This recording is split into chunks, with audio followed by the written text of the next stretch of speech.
Good morning mga Torks.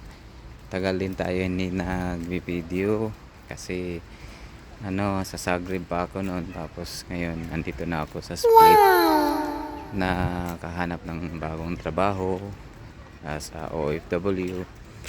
Tapos ayun, ito mas maganda dito kasi maliwalas ang park nila. Tapos ito yung simbahan nila.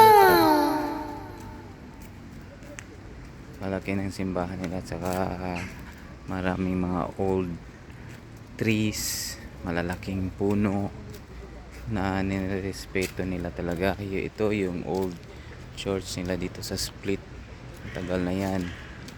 Tapos ito yung isang simbahan ni Mama Mary dito sa Split.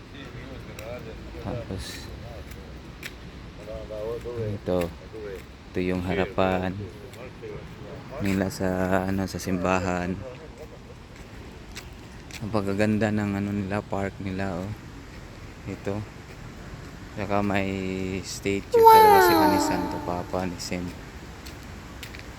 Tapos ito yung nila, yung park. Tapos may river talaga sila dito na maganda. Pwede kang makapagala dito, makaupo, isip-isip, pag-isip. Tapos ito yung nila, parang river. Tingnan mo yung mga dock nila dito, yung mga bibi. Tingnan mo yung nila, tubig, ang linaw-linaw. Tapos andun may nagpapakain pa ng bibi doon sa gilid. Nice. Tapos ang daming mga historical buildings dito. Ang katapat niyan, Riverside na restaurant. So ito yung yung harap ng accommodation namin. Pupunta kasi ako sa post office, may kukunin ako. Ang ganda ng mga BBO. Tapos ang linaw-linaw ng ilog nila. Ilog lang yan pero malinaw. Super.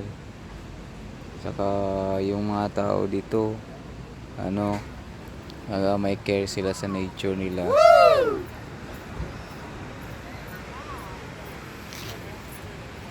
Tapos ang dami pang mga trees na mga old trees. Yun, lumilipad yung baby.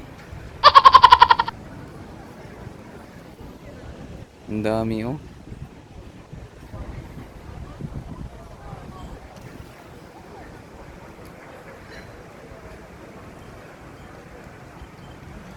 Ang dami.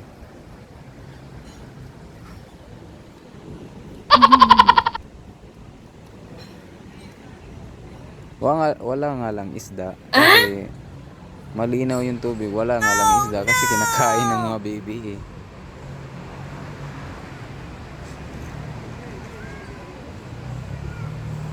Yun.